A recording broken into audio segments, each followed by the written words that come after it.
100 টাকার নোটও অনেক বড় মনে হয় যদি ওইটা মসজিদে দান করা হয়, আবার 100 টাকার নোটই অনেক ছোট মনে হয় যদি ওইটা নিয়ে শপিং এ যাওয়া হয়।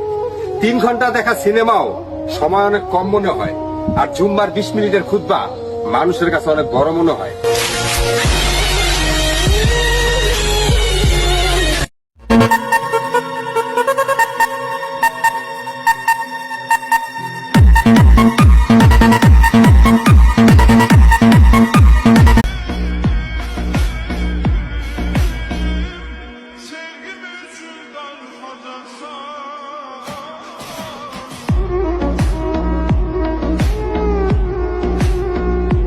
Pretty brown, she be coming all around. Ass fit, super big, I be slapping it around.